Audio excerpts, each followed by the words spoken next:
upon a very close scrutiny of the alleged references to Muhammad in the Bible as a prophet, they absolutely have no relation to the Prophet of Muhammad, nor prophesy his coming. Muhammad is not mentioned in the Old Testament. Muhammad is not mentioned anywhere from Genesis to Revelation. Muhammad is God's true messenger. That's a joke.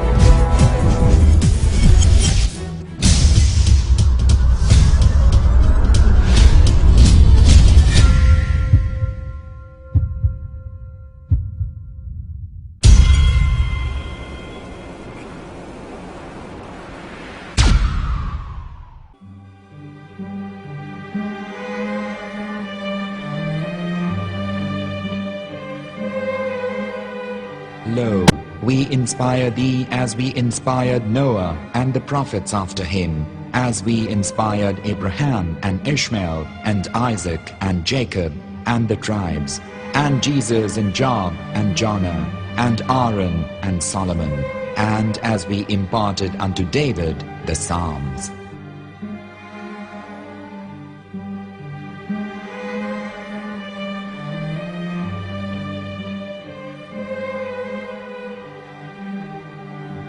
The verse we've just heard is from chapter 4 of the Quran.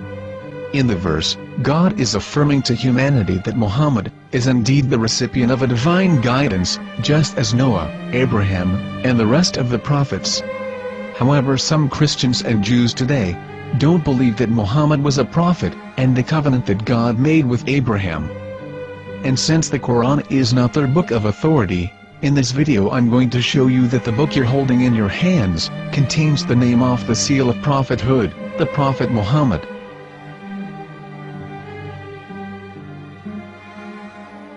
As known, the Old Testament was preserved in the Hebrew language. In the 5th chapter of the Shir HaShirim, which is one of the 5 Megillat or sacred scrolls that are part of the Hebrew Bible, or for short the Song of Solomon, as Christians know it today. That chapter is discussing someone.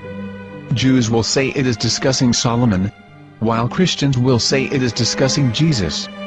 Considering this is the Songs of Solomon, it would seem logical that it is discussing Solomon.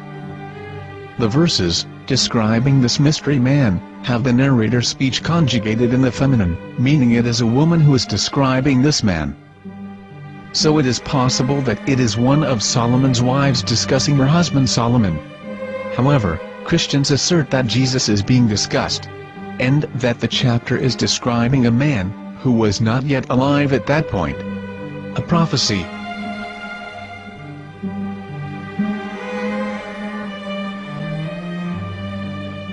In reading the English translation of Song of Songs 5:16, it finishes the description by saying, "He is altogether lovely," but what most people don't know is that the name of that man was given in the original Megillat. Here is verse 16, and how it is written in ancient Hebrew, before introducing the vowels, in the 8th century. From the Hebrew Bible, on scripturetext.com. Here is the word in question. This word is made of 4 letters. Mem, Het, Mem, Dalet. Now when reading the word as it is written in its original form, with no vowels, it can be read as Muhammad, which is the name of the Muslim prophet, or as Mamad with no A after the H. According to Ben Yehuda's Hebrew English Dictionary, it is correctly pronounced as Muhammad, not Mamad.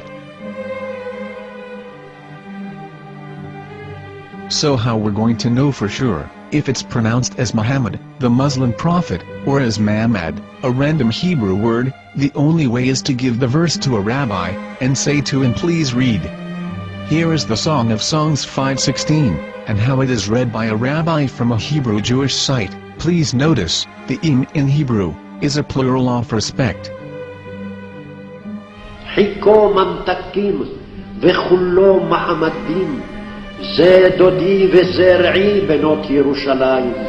חיכו ממתקים וכולו מחמד, מחמד, מחמד, מחמד, מחמד, מחמד דין. זה דודי וזרעי בנות ירושלים.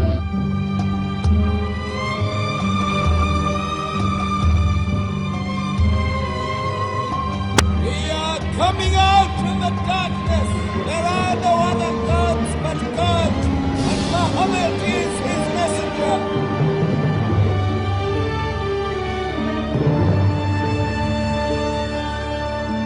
Let the world hear. חיכו ממתקים וכולו מחמד דין. זה דודי וזרעי בנות ירושלים. חיכו ממתקים וכולו מחמד, מחמד, מחמד, מחמד, מחמד, מחמד דין. זה דודי וזרעי בנות ירושלים.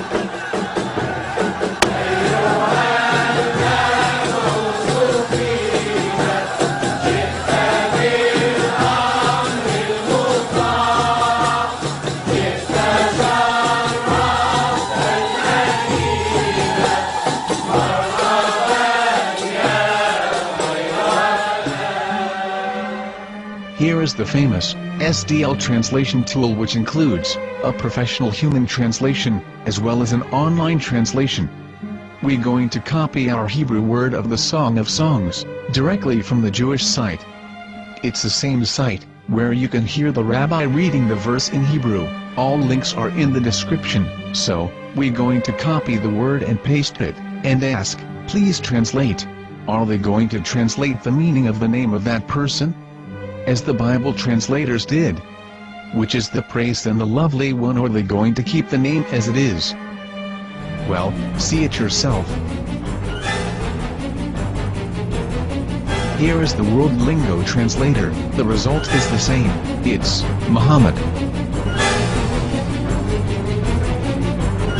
You have no right. You have no right to translate names of people. Anybody. Your name should be written, Mr. Black is Mr. Black, though he's white. You have no right to translate names of people. But they have been doing that. Muhammad Ibn, they translated as altogether lovely. But the word Muhammad is there in the Hebrew language. The word Muhammad is there in the Hebrew language.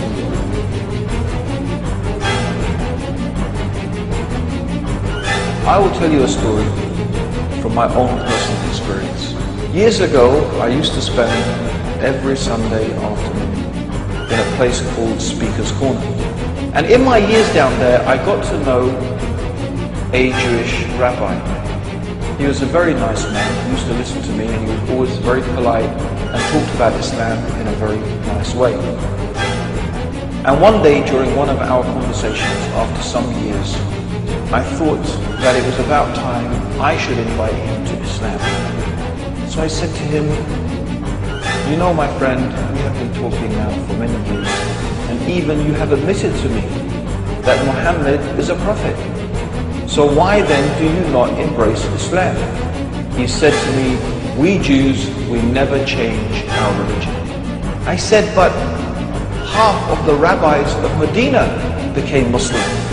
He said, that is true, but still, we Jews never change our religion. I thought, what can I say to him? He looked at me and said, listen to me, my friend. God sent to us a prophet Moses, and we didn't even listen to him. Do you think we're going to listen to another prophet after him? From another tribe? From another people? When he said that, I had nothing left to say. He knew that Muhammad was a prophet. In fact, another rabbi also came up to me and he said to me, we know Muhammad is a prophet, and he quoted to me a passage from the Bible.